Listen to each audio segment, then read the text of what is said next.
The fluorescent lights of the Riverside Community Center buzzed overhead as Maya Rodriguez wiped down the front desk for the third time that afternoon. Her reflection in the polished wood surface looked back at her with tired eyes and a forced smile that had become her default expression over the past 2 years. At 43 years old, she had perfected the art of being invisible, of blending into the background of other people's important moments while her own life remained small and unremarkable.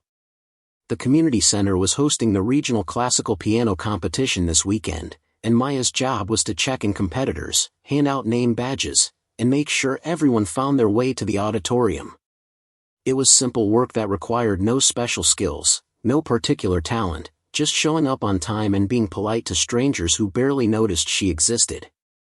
Before we jump back in, tell us where you're tuning in from, and if this story touches you, make sure you're subscribed, because tomorrow, I've saved something extra special for you. Maya had taken this job at the community center after losing her position as an administrative assistant at a law firm downtown. Budget cuts, they had said, though Maya suspected it had more to do with her age and the fact that younger workers would accept lower salaries. She had sent out dozens of resumes, attended countless interviews, and received nothing but polite rejections or worse, complete silence. The community center job paid minimum wage and offered no benefits, but it was something. It kept the lights on in her studio apartment. It kept food in her refrigerator. It kept her from falling into complete despair. The double doors at the entrance swung open, and a woman walked in carrying an expensive leather briefcase and wearing a tailored navy suit that probably cost more than Maya made in a month. Her dark hair was pulled back in an elegant chignon, and diamond earrings sparkled at her ears. She moved with the kind of confidence that came from never having to worry about money, never having to wonder if the rent check would clear, never having to choose between groceries and electricity. Maya recognized that confidence because she used to have it once, a lifetime ago, before everything fell apart. The woman approached the desk and barely glanced at Maya before speaking. Her voice was clipped and impatient, as if every second spent talking to someone like Maya was a waste of her valuable time. She needed to know where the competitors were supposed to wait, where the judges would be seated, what time the doors would open to the public. Maya answered each question patiently, maintaining her pleasant expression even though the woman never once said please or thank you. When Maya handed her a program for the competition, the woman took it without acknowledgement and walked away, her heels clicking sharply against the tile floor. Maya watched her go and felt nothing. She had learned not to take it personally when people treated her as if she were part of the furniture. It was easier that way, less painful. She returned to organizing the registration materials, making sure each competitor's packet was complete and properly labeled. The competition would begin tomorrow morning at 9, and over 50 pianists would be performing over the course of the weekend. Maya had memorized the schedule, knew which time slots were for which age divisions, understood the flow of the event even though she had no personal interest in classical piano. It was just another weekend, just another job, just another opportunity to be helpful and forgettable. The afternoon continued with a steady stream of people arriving to familiarize themselves with the venue. Parents with nervous children, music teachers offering last-minute encouragement, a few early competitors wanting to see the stage where they would perform. Maya directed them all with the same calm efficiency, her voice never varying in tone, her smile never quite reaching her eyes. She had become an expert at going through the motions of living without actually feeling alive. It was a skill born of necessity, a survival mechanism that had served her well these past few years. Around 5 in the evening, a man in his 60s approached the desk. Unlike most of the people Maya had encountered that day, he actually looked at her, made eye contact, seemed to register her as a human being rather than a service desk. He had kind eyes behind wire-rimmed glasses and wore a cardigan sweater that looked comfortable rather than fashionable. When he asked about the competition schedule, he said please. When Maya handed him a program, he said thank you. Such simple courtesies, yet they felt remarkable in their rarity. The man introduced himself as Thomas Brennan, one of the judges for the competition. He had been a professor of music at the university for 30 years before retiring, and he still judged piano competitions because he loved discovering new talent, loved seeing young people dedicate themselves to mastering such a difficult instrument. He spoke to Maya as if her opinion mattered, asked her how long she had worked at the community center, seemed genuinely interested in her answers. Maya found herself relaxing slightly, allowing a real smile to emerge rather than her practiced one. Thomas mentioned that this particular competition always produced surprises. Every year, someone unexpected would deliver a performance that reminded him why he had devoted his life to music. It was not always the most technically perfect player who moved the audience, he explained. Sometimes it was someone who played with such raw emotion, such honest vulnerability, that technique became secondary to truth. Maya nodded politely, though she could not relate to what he was describing. She had no artistic talents, no special gifts, nothing that set her apart from anyone else. She was ordinary in every way, and she had accepted that about herself. After Thomas left, Maya finished her shift and locked up the registration desk. The custodial staff was setting up chairs in the auditorium, and she could hear the distant sound of a piano being tuned. Tomorrow the building would be filled with music, with passion, with people pursuing excellence. And Maya would be at the front desk, handing out name badges and directing traffic, present but peripheral to all that intensity and purpose. She collected her worn purse and walked out into the parking lot where her 15-year-old sedan waited. The car had over 200,000 miles on it and made concerning noises when she accelerated too quickly, but it ran, and that was all that mattered. Maya drove home through streets she knew by heart, past the familiar landmarks of a life that had shrunk down to a small radius of necessary destinations. Work, home, grocery store, occasionally the library. She no longer went to restaurants or movies or any of the places she used to enjoy. Everything cost money, and money was always tight, always precarious, always one unexpected expense away from disaster. She had learned to find satisfaction in small pleasures. A good book from the library. A cup of tea on a quiet evening. The absence of crisis. Her apartment was on the third floor of a building that had been constructed in the 1970s and had not been updated much since. The carpet was threadbare, the appliances were outdated, and the walls were thin enough that she could hear her neighbors' conversations in television shows. But it was clean and safe, and the rent was affordable, which made it acceptable. Maya unlocked her door and stepped into the small space that contained her entire life. A futon that served as both couch and bed. A tiny kitchen with a 2-burner stove. A bathroom with a shower that only produced lukewarm water. A single window that looked out at the parking lot. She prepared a simple dinner of pasta and canned tomato sauce, ate it while reading a mystery novel she had checked out from the library, then washed her single plate and fork in the sink. The evening stretched ahead of her with nothing to fill it except more reading or perhaps watching something on the old television she had bought at a thrift store. This was her life now. Quiet, solitary, unremarkable. She told herself she was content with it, that she had made peace with how things had turned out. But sometimes, in the moments before sleep came, she remembered a different version of herself.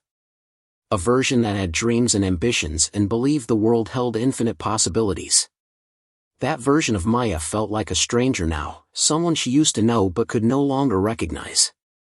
That Maya had been married once, had owned a home, had believed in forever. But forever had lasted only 8 years before her husband decided he wanted a different life with a different woman. The divorce had been swift and brutal, leaving Maya with almost nothing except debt and the need to start over completely. She had been 35 years old and suddenly alone, suddenly struggling, suddenly invisible in a world that valued youth and success and partnerships. Maya turned off the lights and lay down on her futon, pulling a thin blanket over herself. Tomorrow would be like today. She would go to work, she would be helpful and efficient, and she would return home to her empty apartment. This was the pattern of her existence, and she had stopped expecting it to change. Change required hope, and hope was a luxury she could no longer afford. Better to accept reality, to lower expectations, to find whatever small satisfactions were available in a life that had not turned out the way she once imagined. Sleep came slowly, and with it came dreams she would not remember in the morning. Dreams of music she had never learned to play, of stages she had never stood upon, of a twin sister she had never known existed. Preparing and narrating this story took us a lot of time, so if you are enjoying it, subscribe to our channel, it means a lot to us. Now back to the story. The morning of the competition arrived with gray skies and the threat of rain. Maya woke early, showered quickly in lukewarm water, and dressed in the same black pants and white blouse she wore every day for work. Her uniform of invisibility, chosen specifically because it allowed her to fade into the background, to be present without being noticed. She ate a piece of toast while standing at her kitchen counter, then drove through quiet streets to the community center, arriving 30 minutes before she was scheduled to begin. The building was already buzzing with activity when she unlocked the front doors. Competitors were arriving with their parents and teachers, everyone looking nervous and excited and focused. Maya set up her registration table, arranged the name badges in alphabetical order, and prepared to spend the day checking people in and answering the same questions repeatedly.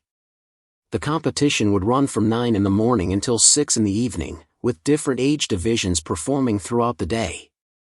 The adult division, for competitors 18 and older, would perform in the afternoon session starting at 2. By 8:30, a line had formed at Maya's table. She worked efficiently, greeting each person with her professional smile, verifying names against her list, handing over badges and information packets. Most people barely acknowledged her beyond a quick nod before rushing off to wherever they needed to be. Maya did not mind. She had perfected the art of being helpful without expecting gratitude, of serving without needing recognition. It made the days easier, made the work less emotionally taxing. Around 9:15, a woman approached the registration table who made Maya's breath catch in her throat for reasons she could not immediately identify. The woman was probably in her early 40s, with dark hair pulled back in a simple ponytail and an elegant posture that suggested years of formal training. She wore jeans and a soft gray sweater, nothing fancy, but she carried herself with quiet dignity. What struck Maya most forcefully was the woman's face. There was something hauntingly familiar about her features, something that made Maya feel as if she were looking at a photograph of herself from a parallel universe. The woman smiled at Maya, a genuine smile that reached her eyes, and asked if this was where adult competitors should check in. Her voice was warm and slightly nervous, the voice of someone who was excited but trying to stay calm. Maya found her voice and confirmed that yes, this was the right place, and could she have the woman's name please? The woman said her name was Sophie Chen, and she was competing in the adult division that afternoon. Maya's hands trembled slightly as she searched through the badges, though she could not have explained why this particular woman was affecting her so strongly. She found Sophie's badge and information packet and handed them over. Sophie thanked her sincerely, then hesitated as if she wanted to say something else. She looked at Maya's face for a long moment, her expression shifting from friendly to confused to something like recognition. Maya felt frozen under that gaze, felt as if Sophie were seeing something in her that no one else ever noticed. The moment stretched between them, strange and charged with inexplicable meaning. Sophie finally spoke again, her voice uncertain. She asked if they had met before, if perhaps they knew each other from somewhere. Maya shook her head and said no, she did not think so, though even as she said it, she felt the words were somehow untrue. Sophie continued to stare at her, her brow furrowed in concentration, clearly trying to place where she might have seen Maya before. Then someone else approached the registration table, breaking the spell, and Sophie stepped aside with a small apologetic wave. She walked away toward the auditorium, glancing back once at Maya with an expression that suggested she was as puzzled by their interaction as Maya felt. Maya tried to shake off the strange encounter and focus on the steady stream of people still arriving.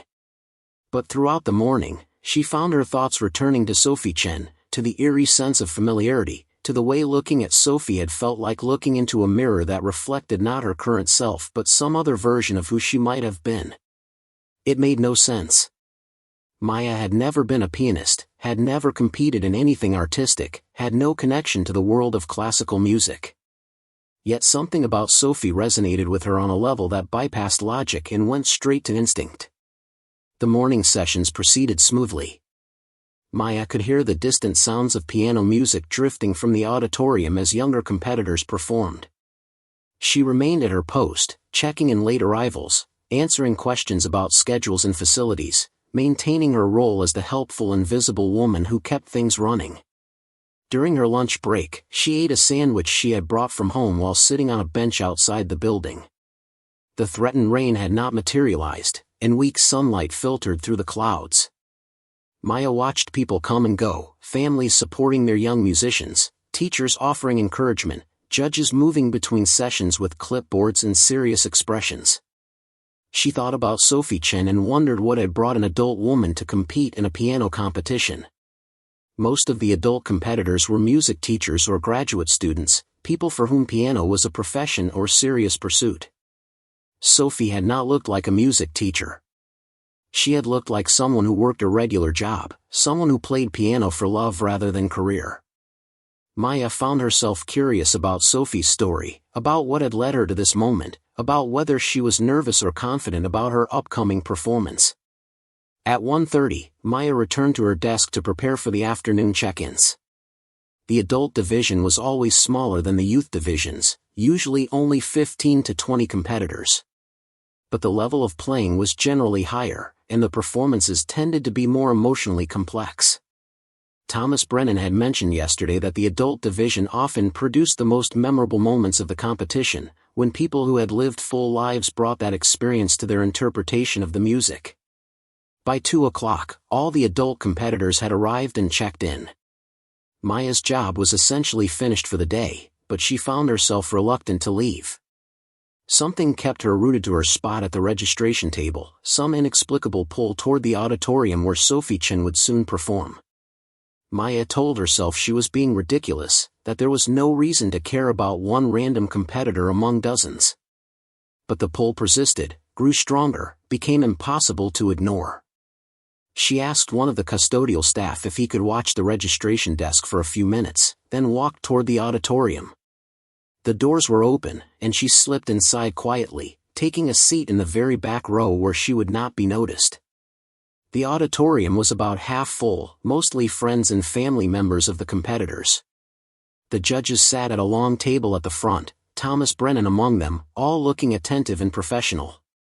The stage held a beautiful grand piano, polished and gleaming under the stage lights. A woman in her 20s was currently performing, her fingers moving rapidly across the keys in a technically impressive display. Maya knew nothing about classical piano, could not have named the piece being played or commented on the quality of the performance. But she could tell the audience was impressed by the scattered applause that erupted when the woman finished. The judges made notes on their score sheets, and the woman bowed before leaving the stage. An announcer called the next competitor's name, and another young woman took the stage. Maya sat through 3 more performances, each one technically proficient but not particularly moving to her uninitiated ears. Then the announcer called Sophie Chen's name, and Maya felt her pulse quicken for no reason she could articulate. Sophie walked onto the stage with visible nervousness, her hands clasped in front of her, her expression showing both determination and fear. She sat down at the piano bench, adjusted her position slightly, and placed her hands on the keys. For a long moment, she simply sat there, eyes closed, breathing deeply as if gathering courage. Then Sophie began to play, and the auditorium transformed. The music that poured from the piano was unlike anything Maya had heard during the previous performances. It was not just technically accomplished, though it clearly was. It was something more, something deeper. The notes seemed to carry emotion that went beyond mere sound, seemed to tell a story of loss and longing and hope and heartbreak. Maya felt tears spring to her eyes without warning, felt something crack open inside her chest, some long-sealed door forced open by the sheer emotional honesty of what she was hearing. Sophie played with her eyes closed, her body swaying slightly with the music, completely lost in the piece. Her fingers moved across the keys with both precision and passion, creating cascades of sound that washed over the audience like waves. Maya could see people in the front rows wiping their eyes, could see Thomas Brennan leaning forward with an expression of astonishment on his face. This was what he had meant yesterday when he talked about performances that transcended technique, about players who revealed truth through music. The piece Sophie was playing seemed to build towards something, the music growing more intense, more urgent, more desperate. Maya gripped the armrests of her seat, completely transfixed, no longer aware of anything except the sound filling the auditorium and the woman creating it. Sophie's face showed everything she was feeling, every emotion laid bare, completely vulnerable in front of strangers. It was beautiful and heartbreaking and somehow familiar, as if Maya were hearing a story she already knew but had forgotten. Then Sophie reached what must have been the climax of the piece, her hand striking the keys with force, the music swelling to fill every corner of the auditorium. The sound was overwhelming, powerful, almost unbearably intense. And then, gradually, the music began to soften, to gentle, to resolve into something quieter and more peaceful. Sophie played the final notes with such tenderness that Maya felt her heart might break. The last note hung in the air, pure and clear and perfect, and then faded into silence. For several seconds, no one moved. The auditorium was completely still, as if everyone was afraid to break the spell Sophie had cast. Then Thomas Brennan stood up from the judge's table, still holding his pen, his face showing open amazement. He started clapping, slowly at first, then more vigorously. The rest of the judges joined him, then the entire audience rose to their feet, applauding wildly. Sophie opened her eyes as if waking from a dream, looking startled and overwhelmed by the response. She stood and bowed, tears streaming down her face, her hands shaking. Maya stood with everyone else, clapping until her palms hurt, crying without fully understanding why. She had just witnessed something extraordinary, something that had reached past all her carefully constructed defenses and touched something essential and true. As Sophie left the stage, she glanced toward the back of the auditorium, and for just a moment, her eyes met Maya's across the distance. That same shock of recognition passed between them, that same inexplicable sense of connection that transcended logic or reason. The next competitor was announced, but Maya barely heard. She slipped out of the auditorium in a daze, her mind reeling from what she had just experienced. She returned to her registration desk and sat down heavily, trying to process the overwhelming emotions coursing through her. What had just happened? Why had Sophie's performance affected her so profoundly? And why did looking at Sophie feel like looking at some alternate version of herself? Maya had no answers, only questions that multiplied the more she thought about them. She knew she should leave, that her shift was over and there was no reason to stay. But she could not make herself go. She sat at the desk, staring at nothing, while the competition continued in the auditorium. Other staff members came and went, making comments about the high level of performances today, but Maya barely registered their words. Her mind was full of music she could still hear echoing in her memory, and the image of Sophie Chen's face as she played, lost in something beautiful and painful and true. Around 4 in the afternoon, the competition took a short break before the final session. People streamed out of the auditorium, heading to the restrooms or outside for fresh air. Maya watched them pass, feeling disconnected from everything around her.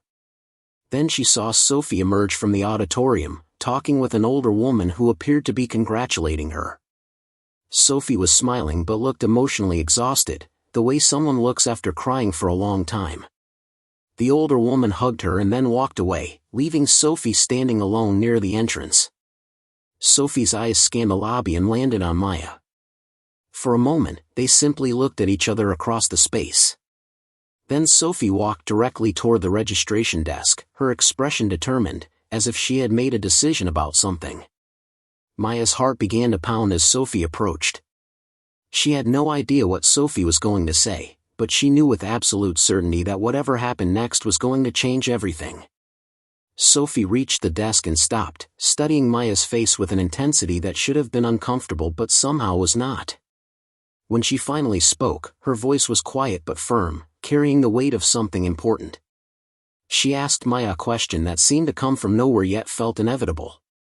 She asked if Maya had ever been adopted, if she knew anything about her birth family, if she had ever wondered whether she might have a twin. Maya's world tilted sideways. The auditorium sounds faded to white noise. The fluorescent lights seemed to brighten and dim simultaneously. She stared at Sophie, unable to form words, unable to process what she had just heard. How could Sophie possibly know? Maya had spent her entire life pretending that particular truth did not matter, that it did not define her, that being adopted and having no information about her biological family was simply a fact she had accepted long ago. She never talked about it, never dwelled on it, never allowed herself to wonder about the parents who had given her up or the possibility of siblings somewhere in the world. But now Sophie Chen stood before her, asking questions that suggested she knew something, had discovered something, had connected dots that Maya had never even considered connecting. Maya's mouth opened, but no sound came out. Her hands gripped the edge of the desk as if it were the only solid thing in a world that had suddenly become liquid and unstable. Sophie waited, her own expression showing a mixture of hope and fear and desperate certainty. Finally, Maya found her voice. It came out as barely more than a whisper, cracked and uncertain. She asked Sophie why she was asking these questions, how she could possibly know anything about Maya's past. Sophie's eyes filled with tears, and she reached into her purse to pull out her phone. She tapped the screen several times, then turned it toward Maya. On the screen was a photograph, and Maya felt the blood drain from her face as she looked at it. The photograph showed two infant girls, identical in every way, lying side by side in what appeared to be a hospital bassinet. They were wrapped in pink blankets, their tiny faces peaceful in sleep, their features mirror images of each other. At the bottom of the photo, someone had written a date in faded ink, and Maya recognized it immediately. It was her birth date. The exact day she had been born, 43 years ago. Sophie's voice trembled as she began to explain, her words tumbling out in a rush as if she had been holding them inside for too long. She told Maya that she had been adopted as an infant, raised by loving parents in Seattle who had always been open about her adoption. They had given her this photograph when she turned 18, along with the limited information they had about her birth circumstances. Sophie had been born in Portland, delivered at Mercy General Hospital, and immediately placed for adoption through a private agency. What her adoptive parents had never told her until recently was that she had been a twin. The agency had separated the babies, placing them with different families, believing it would be easier for everyone involved. Maya listened in stunned silence, her mind struggling to process information that seemed impossible yet explained everything. Sophie continued, her voice gaining strength as she spoke. She said that she had spent years searching for her twin sister, hiring private investigators, submitting DNA to genealogy websites, following every tiny lead that went nowhere. The adoption agency had closed decades ago, and the records had been sealed. She had almost given up hope of ever finding her sister, of ever knowing if that other baby in the photograph had grown up healthy and happy, had lived a good life. Then 3 months ago, Sophie had gotten a hit on one of the DNA websites. A distant cousin match that led to another match and another, gradually building a family tree that suggested her twin might be living somewhere in Oregon. The trail had gone cold again until 2 weeks ago when Sophie had seen a photograph online from a community event held at this very building. In the background of one photo, barely visible, was a woman working at the registration desk. Sophie had zoomed in on that blurry image and felt her heart stop. The woman looked exactly like her. Sophie pulled up another photo on her phone, this one from the community center's website showing staff members. There was Maya, identified as a front desk coordinator, her face serious and professional in the small photograph. Sophie said she had stared at that photo for hours, comparing it to pictures of herself, noting every similarity in bone structure, in the shape of their eyes, in the curve of their mouths. She had registered for this piano competition specifically because it was being held at this community center, specifically because she hoped to see this woman in person and confirm what she already knew in her heart. Maya finally found her voice, though it sounded strange to her own ears, hollow and distant. She asked Sophie how she could be sure, how she could know they were actually sisters and not just two people who happened to look alike. Sophie smiled through her tears and said she had brought a DNA testing kit with her, the kind you could buy at any pharmacy. If Maya was willing, they could both submit samples and have the results in a few days. But Sophie said she did not need a test to tell her what she already knew. She had felt it the moment she first saw Maya this morning, had felt the recognition deep in her bones, had known with absolute certainty that she was looking at her twin sister. The lobby had emptied out as people returned to the auditorium for the final session of the competition. Maya and Sophie stood alone at the registration desk, two women who were strangers and yet somehow intimately connected, separated by 43 years of different lives and different choices in different circumstances. Maya felt as if the ground had shifted beneath her feet, as if everything she thought she knew about herself had suddenly been revealed as incomplete. She had a sister. A twin sister. Someone who shared her DNA, who had been born on the same day, who had entered the world alongside her before being torn away and given to a different family. Maya's hands shook as she reached for the DNA kit Sophie was holding out to her. The kit was small and simple, just 2 cotton swabs and 2 collection tubes. Sophie explained that they each needed to swab the inside of their cheeks, seal the samples in the tubes, and mail them to the lab. Results would come back in 3 to 5 business days. Maya nodded mechanically, following the instructions printed on the box, running the swab along her inner cheek as directed.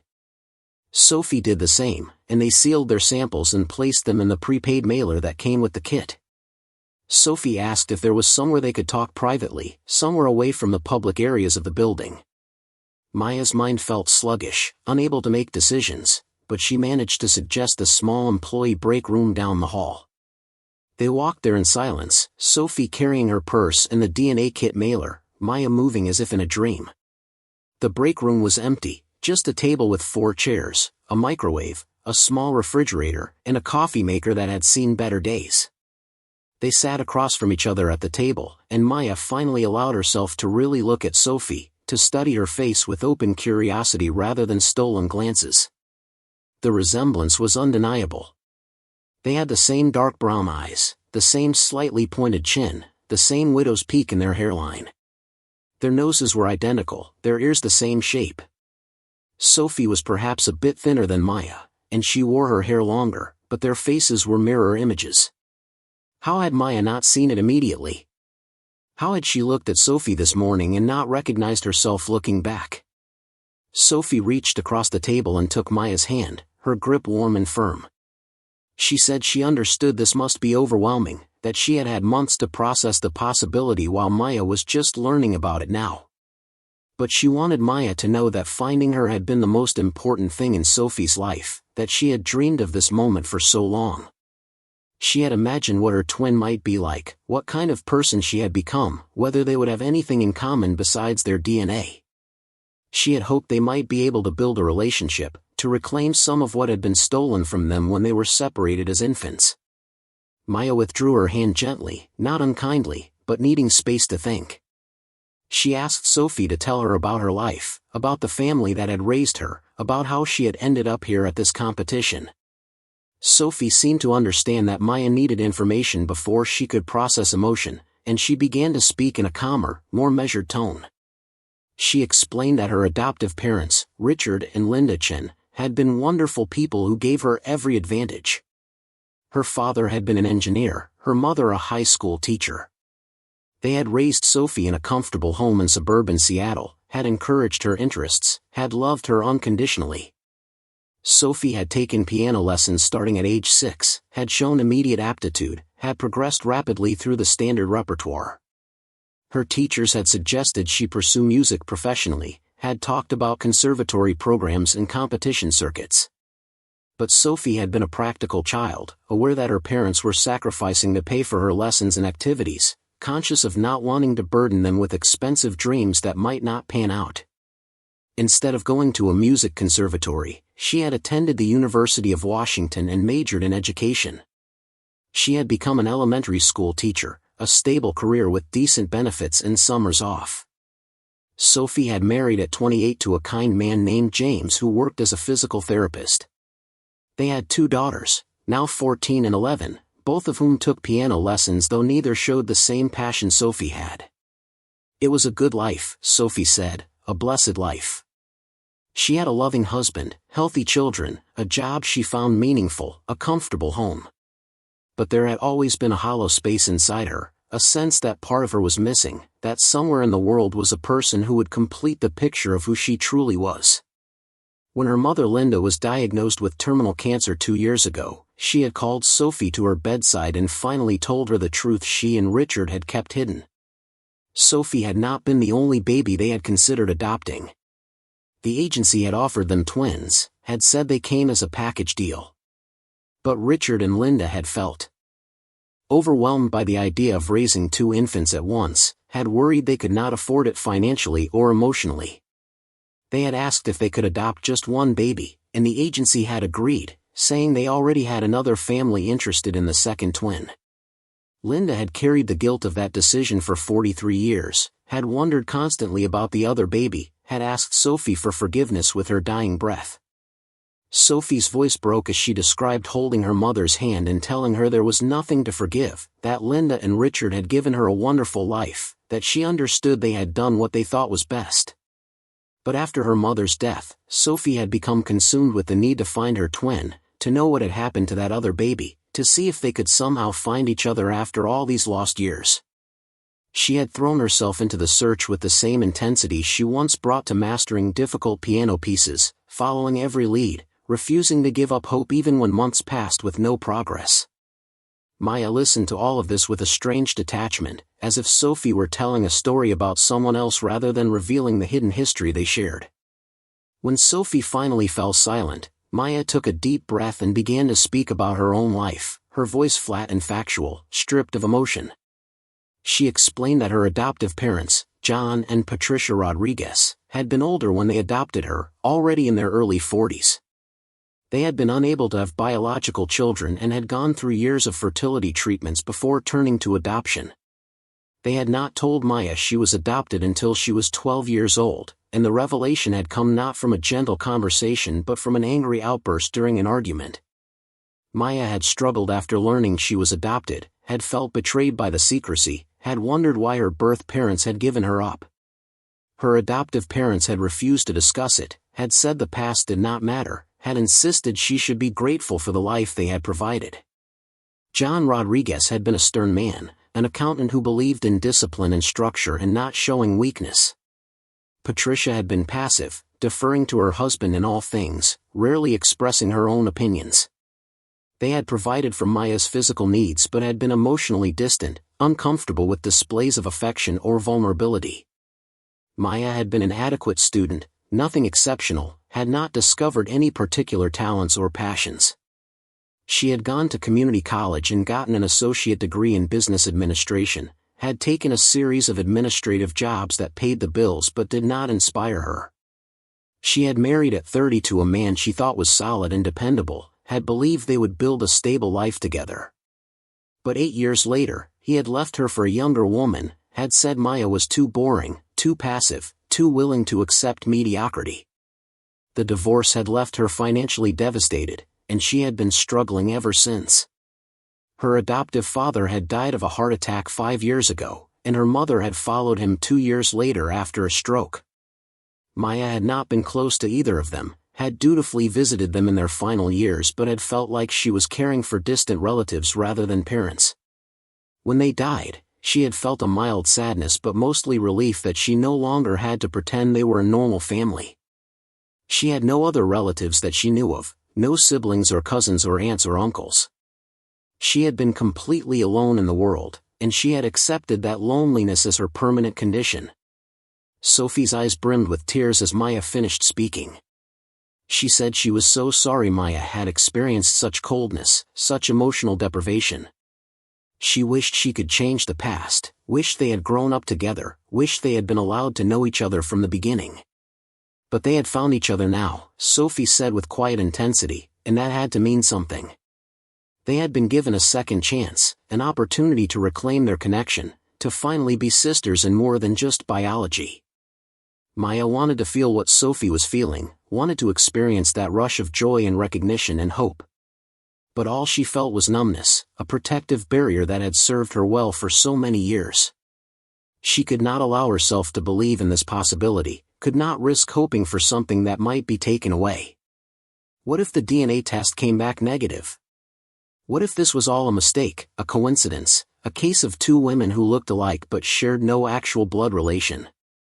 What if Maya allowed herself to believe she had found a sister only to discover she was still alone?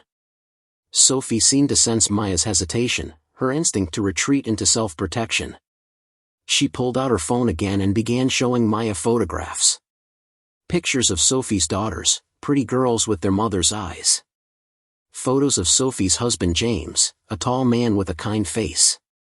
Images of Sophie at the piano in what appeared to be her home, her hands on the keys, her face showing the same transported expression Maya had seen during her performance today.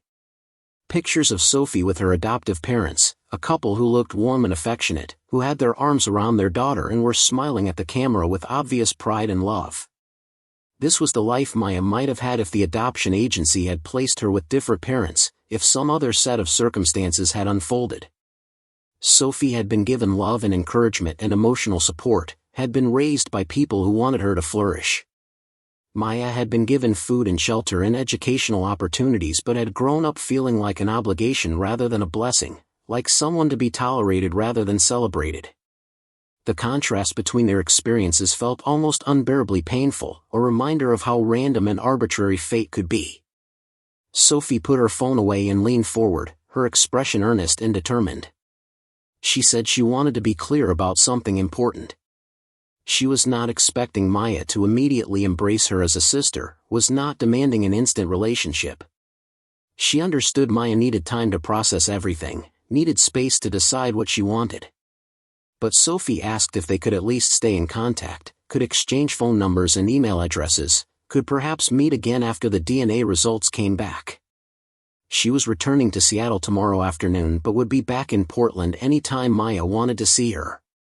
Maya found herself nodding, agreeing to this modest request even though every instinct told her to run away, to protect herself from potential hurt, to maintain the safe isolation she had built around her life. They exchanged contact information, Maya writing her cell phone number on a scrap of paper with a pen from her pocket, Sophie typing Maya's information into her phone. Sophie smiled, a genuine expression of hope and happiness that transformed her face and made her look younger, less burdened. She said she would mail the DNA samples first thing tomorrow morning and would text Maya as soon as she got the results. They sat in silence for a moment, neither sure what else to say. Then Sophie glanced at her watch and gasped. The competition was almost over, and she needed to stay for the awards ceremony in case she had placed. They stood up from the table, and Sophie impulsively pulled Maya into a hug.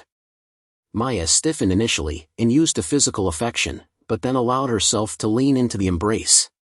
Sophie smelled like vanilla and something floral, and her arms around Maya felt both foreign and oddly familiar, as if Maya's body recognized on some cellular level that this person was connected to her in fundamental ways. They walked back to the lobby together, not speaking but comfortable in the silence. The auditorium doors were open, and people were starting to emerge, the competition apparently concluded. Sophie squeezed Maya's hand once and then headed toward the auditorium to hear the results. Maya returned to her registration desk, sitting down heavily and trying to organize her scattered thoughts. What had just happened? Had she really just discovered she had a twin sister? Was this real or some elaborate delusion brought on by her lonely, desperate life? Thomas Brennan emerged from the auditorium and walked directly to Maya's desk, his face animated with excitement. He told her she absolutely had to come hear the results, that something extraordinary had happened. Maya followed him back into the auditorium, confused by his enthusiasm. The judges were standing at the front, and the competition organizer was at the microphone announcing the winners. Third place in the adult division went to a young man who taught music at a private school. Second place went to a graduate student from the university. In first place, the organizer announced with obvious pleasure, went to Sophie Chen for a performance that had moved everyone who heard it.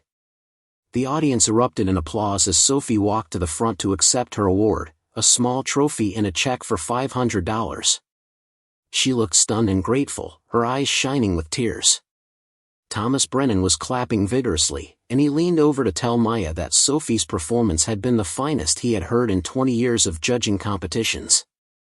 She had not just played the notes correctly, he said, she had revealed something true and profound about the human experience. It was the kind of performance that reminded him why music mattered, why art mattered, why pursuing beauty and truth was worth the effort and sacrifice it required. Maya watched Sophie accept her award and tried to reconcile this accomplished, emotionally available woman with the idea that they shared the same DNA, the same origin story, the same biological parents who had given them both away. How could two people from the same starting point end up in such different places?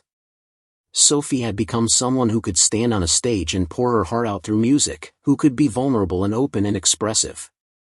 Maya had become someone who hid in the background, who avoided attention, who had learned to expect nothing from life so she would never be disappointed. After the ceremony concluded, people gathered around Sophie to congratulate her. Maya slipped out of the auditorium and returned to her desk, suddenly exhausted beyond measure. Her shift had officially ended hours ago, but she had stayed because something had kept her tethered to this place. Now that something had a name and a face and a story that intersected with her own in ways she could not fully comprehend. She collected her purse and prepared to leave, but before she could stand, Sophie appeared at the desk one more time. Sophie was still holding her trophy, her face flushed with happiness and excitement. She told Maya she could not believe she had won, that she had only entered the competition on a whim as part of her plan to meet Maya. She had not expected to actually place, much less take first. But more importantly than any award, she had found what she came looking for. She had found her sister. Sophie's voice broke on that last word, and fresh tears spilled down her cheeks. She thanked Maya for being willing to take the DNA test, for not immediately dismissing her claims, for giving her hope that they might actually build a relationship. Maya managed a small smile and said she was glad Sophie had won, that her performance had been extraordinary even to someone who knew nothing about classical piano. Sophie laughed and said maybe Maya had musical ability too, maybe it ran in their shared genes, maybe Maya had simply never had the opportunity to discover it. The suggestion seemed absurd to Maya, who had never shown aptitude for anything artistic, but she did not argue. Sophie hugged her again, promised to text soon, and then left the building with her trophy under her arm, still surrounded by well-wishers. Maya finally drove home as the sun was setting, the sky streaked with orange and pink. Her mind felt overloaded, unable to process the avalanche of information and emotion that had been dumped on her in the space of a few hours. She had a potential twin sister. Someone who looked like her, who shared her birthday, who might share her DNA. Someone who wanted to know her, who seemed to think finding Maya was a miracle worth celebrating. It felt impossible, too good to be true, the kind of thing that happened in movies but not in real life. Especially not in Maya's life, which had been defined by loss and disappointment and low expectations. Back in her apartment, Maya moved through her evening routine mechanically. She ate leftover pasta standing at the kitchen counter. She showered and changed into pajamas. She tried to read but found herself staring at the same page for 20 minutes without absorbing a single word. Finally, she gave up and lay down on her futon, staring at the ceiling and replaying the day over and over. Sophie's face when she first approached the registration desk. The music pouring from the piano during Sophie's performance. The photograph of two identical infant girls wrapped in pink blankets. Sophie's story about her loving adoptive parents and her comfortable life in Seattle. The DNA testing kit and the promise of results in a few days. Maya's phone buzzed with a text message, making her jump. She picked it up and saw it was from Sophie. The message was simple but warm, saying she hoped Maya was doing okay, that she understood today had been overwhelming, that she was thinking of her sister and sending love. Sister. That word looked strange on Maya's phone screen, a concept she had never applied to herself. She had been an only child for 43 years, had never experienced sibling relationships, had never had someone to share childhood memories with or fight with or confide in. Maya did not reply to the text immediately, uncertain what to say. Instead, she opened her web browser and typed in a search for information about separated twins. She found article after article about twins who had been adopted by different families and later reunited. Some of the stories were heartwarming tales of instant connection and joyful relationships. Others were more complicated, describing twins who struggled to find common ground, who discovered they had vastly different values and lifestyles, who could not bridge the gap created by decades of separate experiences. One article discussed the science of twin studies, explaining that identical twins separated at birth often showed remarkable similarities despite being raised in different environments. They might have similar mannerisms, similar preferences, similar ways of thinking and processing the world. But they were still shaped by their individual experiences, their unique relationships, the specific challenges and opportunities they encountered. Being twins guaranteed biological connection but did not guarantee emotional compatibility. Maya wondered which category she and Sophie would fall into. Would they discover they had everything in common and become instantly close? Or would they realize they were fundamentally different people who happened to share DNA but had nothing else to bind them together? Maya was afraid to hope for the former and terrified to accept the latter. Better not to hope at all, better to wait for the DNA results and see what happened, better to maintain her protective emotional distance until she knew for certain this was real. She finally texted Sophie back with a brief message saying she was fine, just tired, and would be in touch soon. Sophie responded immediately with a heart emoji and a promise to talk tomorrow. Maya set her phone aside and closed her eyes, but sleep was elusive. Her mind kept returning to the auditorium, to the moment when Sophie had started playing and something inside Maya had cracked open. She had felt the music in her body, had felt it resonate in places she did not know existed. How was that possible if she had no musical ability herself? How could she have been so profoundly moved by something she did not understand? The next morning, Maya woke feeling disoriented and emotionally hungover. She called in sick to work, unable to face the community center and all the memories it now held. Her supervisor was understanding, told her to rest and feel better, did not ask questions. Maya spent the day in her apartment doing nothing productive, just sitting on her futon and thinking in circles. Sophie texted her around noon to say she had mailed the DNA samples from a post office near her hotel and was about to drive back to Seattle. She said she would stay in close contact and would call Maya as soon as the results arrived. The next few days passed in a strange liminal state. Maya went to work but felt disconnected from everything happening around her. She performed her duties adequately but mechanically, her mind always elsewhere. Sophie texted her every day, never pushy but consistent, sharing small details about her life. Photos of her daughters at soccer practice. A funny story about something that happened at school. A picture of Sophie at her piano at home, practicing a new piece. Maya responded with brief messages, unable to match Sophie's warmth and openness but not wanting to be rude. On the fourth day after they had submitted their DNA samples, Sophie called Maya's phone. Maya answered with shaking hands, knowing what this call meant. Sophie's voice was breathless with excitement and emotion. The results had arrived in her email that morning. She had opened the message with trembling hands and read the words that confirmed what she already knew in her heart. The DNA match indicated a 99.9% probability that Sophie Chen and Maya Rodriguez were identical twins. They were sisters. They were family. They belonged to each other in the most fundamental biological way. Sophie was crying and laughing at the same time, her words tumbling over each other in her rush to express what she was feeling. She said she had known all along, but having scientific confirmation made it real in a different way, made it undeniable and official and permanent. She asked Maya how she felt, what she was thinking, if she was as overwhelmed as Sophie was. Maya sat on her futon clutching the phone, tears streaming down her face, unable to speak. She had a sister. A real sister. Someone connected to her by blood and birth and shared history. She was not alone in the world. She had never been alone, even though she had felt that way for her entire life. Maya managed to whisper that she did not know what to say, that she was having trouble processing it even though the evidence had been right in front of her face. Sophie said she understood, that she had cried for an hour after getting the results, that even expecting confirmation had not prepared her for the reality of it.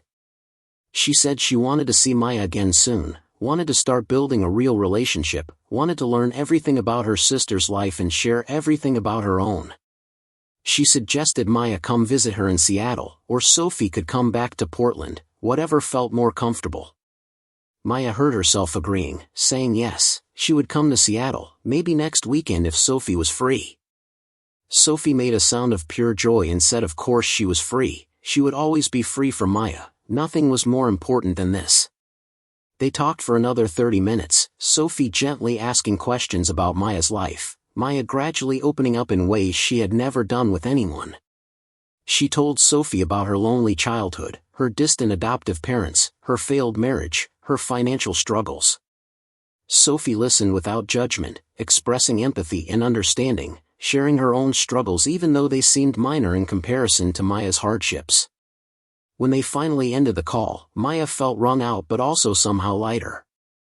She had told someone her truth, and that person had not rejected her or dismissed her pain. Sophie had witnessed Maya's reality and had responded with compassion rather than pity. It was a new experience for Maya, being seen and accepted simultaneously. She was not sure how to integrate it into her understanding of herself, but she knew something fundamental had shifted. The walls she had built around herself felt less solid, less necessary. The following Saturday, Maya drove north to Seattle with a small overnight bag in her passenger seat. Her hands gripped the steering wheel tightly as she navigated the interstate, her stomach churning with anxiety despite the GPS telling her she was on the right path. Sophie had sent detailed directions to her house in a quiet suburb, along with multiple enthusiastic messages about how excited her family was to meet Maya. The thought of meeting Sophie's husband and daughters filled Maya with dread. What if they did not like her? What if they found her boring or awkward or disappointing? Sophie's house was a charming 2-story craftsman with a well-maintained garden and a porch swing. Maya parked on the street and sat in her car for several minutes, gathering courage. Before she could talk herself into driving away, the front door opened and Sophie came running down the walkway, her face radiant with happiness. She pulled Maya into a fierce hug the moment she stepped out of the car, and Maya felt some of her tension dissolve. Sophie linked her arm through Maya's and led her inside, talking rapidly about how she had prepared the guest room and planned meals and told her family all about their incredible reunion. The interior of the house was warm and lived in, with family photographs covering the walls and comfortable furniture that showed signs of daily use. Sophie's husband James greeted Maya with a firm handshake and genuine warmth, saying he had heard so much about her and was thrilled to finally meet her. The 2 daughters, Lily and Emma, were shy at first but curious, studying Maya's face and whispering to each other about how much she looked like their mother. Sophie laughed and said it was uncanny, that even she sometimes felt startled when she looked at Maya, as if seeing her own reflection in an unexpected place. They spent the afternoon talking, Sophie asking Maya hundreds of questions about her childhood, her interests, her dreams. Maya found herself revealing things she had never told anyone, encouraged by Sophie's attentive listening and non-judgmental responses. James made dinner while the girls set the table, and Maya watched this easy family dynamic with something like longing. This was what family could be, what she had never experienced in her own adoptive home. As they ate pasta and salad together, Lily asked Maya if she played piano like their mom. Maya shook her head and said she had no musical ability whatsoever, had never even tried to learn an instrument. Sophie got a thoughtful look on her face and asked Maya if she would be willing to try, just for fun, just to see what happened. Maya hesitated, embarrassed by the idea of making a fool of herself in front of these people who were all watching her with expectant faces. But Sophie insisted it would be no pressure, just an experiment, and before Maya could protest further, she was being led to the piano in the living room. Sophie sat beside her on the bench and showed her how to position her hands, how to curve her fingers, how to press the keys with the right amount of pressure. Maya felt absurd sitting there, a 43-year-old woman attempting something children learned. But as her fingers touched the keys and produced actual notes, something strange happened. Her hands seemed to know what to do, seemed to recognize the feeling of the smooth keys beneath her fingertips. Sophie showed her a simple scale, and Maya's fingers reproduced it almost perfectly on the first try. Sophie's eyes widened, and she showed Maya a slightly more complex pattern. Again, Maya's hands followed with minimal effort, as if they were remembering rather than learning. They spent 2 hours at the piano, Sophie teaching and Maya absorbing everything with shocking speed. By the end of the evening, Maya was playing simple melodies with both hands, her fingers moving with a natural grace that surprised everyone, especially herself. Sophie kept shaking her head in amazement, saying she had taught piano to dozens of students over the years and had never seen anyone pick it up so quickly. It was as if the ability had been dormant in Maya all along, waiting for someone to unlock it. James joked that musical talent must run deep in their genes, and the girls begged Maya to keep practicing so she could play duets with their mother. That night, lying in Sophie's guest room, Maya could not sleep. Her fingers kept moving as if still playing piano, phantom melodies running through her mind. She thought about all the years she had believed herself to be ordinary, unremarkable, without any special gifts. What else might be hidden inside her, unexplored and undiscovered? What other possibilities had she denied herself by accepting the narrow definition of who she was supposed to be? Over the next 3 months, Maya visited Seattle every weekend.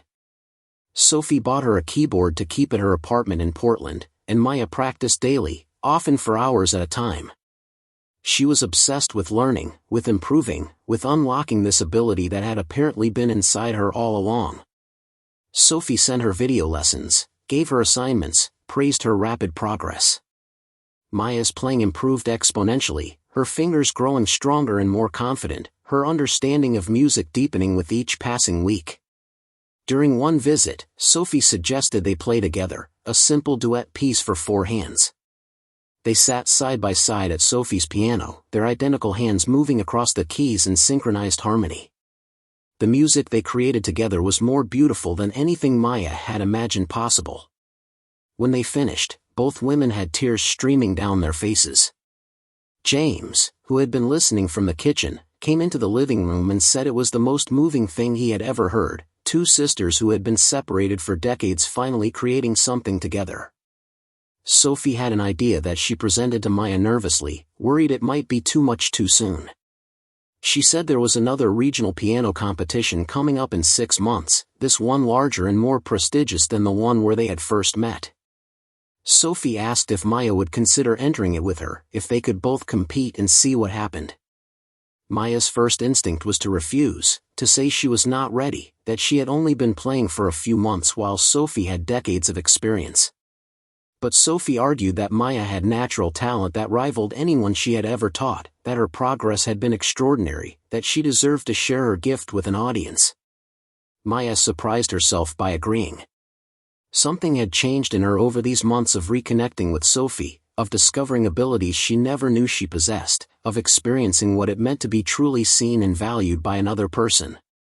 She was tired of hiding, tired of playing it safe, tired of accepting less than she deserved from life. If she was going to transform her existence, she needed to take risks, to step outside her comfort zone, to believe she was capable of more than she had previously imagined. The months of preparation were intense. Maya practiced relentlessly, pushing herself to master increasingly difficult pieces. Sophie coached her patiently, teaching her not just technical skills but how to infuse the music with emotion, how to tell a story through sound, how to connect with an audience. Maya quit her job at the community center and took a position as a receptionist at a music school, where she could practice during lunch breaks and absorb the atmosphere of people dedicated to their craft. The pay was slightly better, and being surrounded by music daily felt right in a way her previous job never had. The night of the competition arrived with Maya feeling more nervous than she had ever been in her life.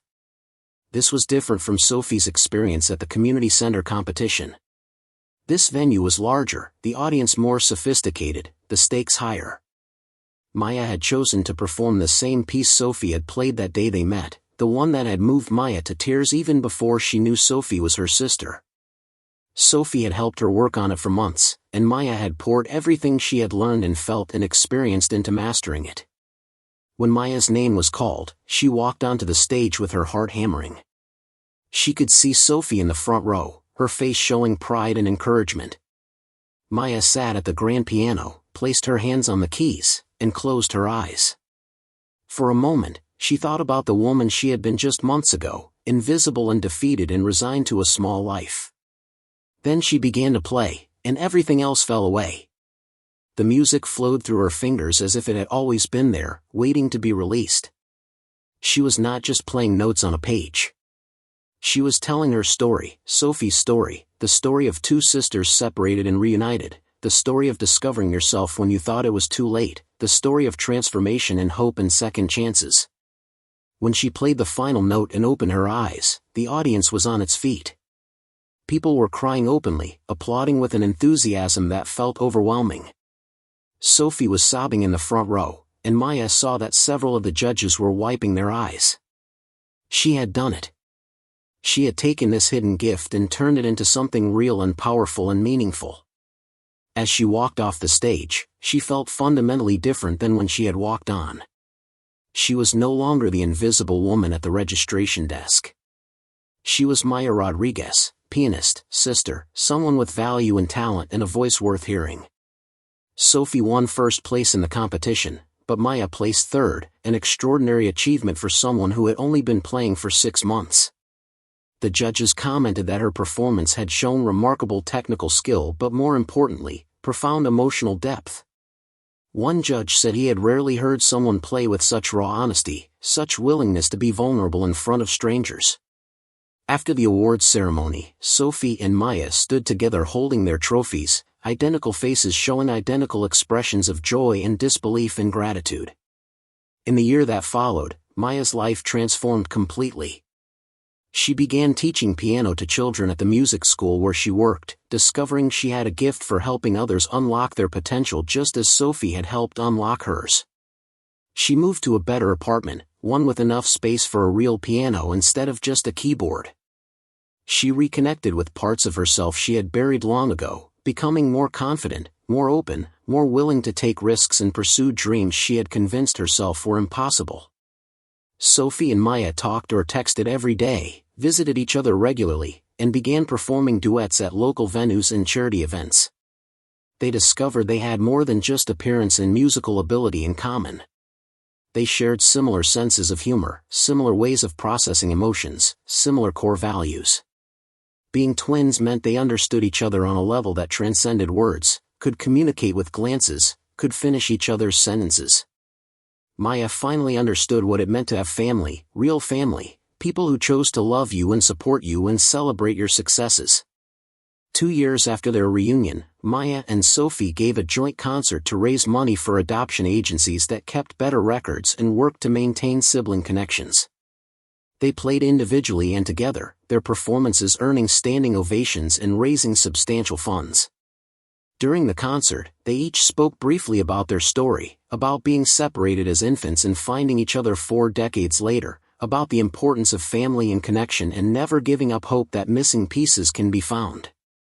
Maya looked out at the audience as she spoke and saw Thomas Brennan, the judge from that first competition, sitting in the 3rd row with tears on his face.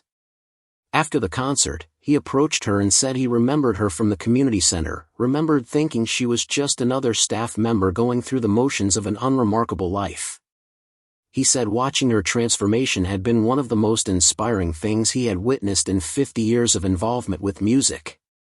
She had proven that it was never too late to discover who you really were, never too late to claim your gifts, never too late to become the person you were always meant to be. Maya hugged Sophie as they stood together backstage, 2 women who looked identical but whose journeys had been so different until the moment they converged. She thought about the woman she had been, working at that registration desk and believing herself to be nobody special. That woman was gone now, replaced by someone who understood her own worth, who had found her voice, who had reclaimed not just a sister but herself. The manager who might have once looked down on her, the people who might have dismissed her as ordinary, they would never know the legend she had become. But it did not matter what they thought. What mattered was that Maya knew, Sophie knew, and together they had created something beautiful from the broken pieces of their separated lives. Up next, you've got 2 more standout stories right on your screen. If this one hit the mark, you won't want to pass these up. Just click and check them out.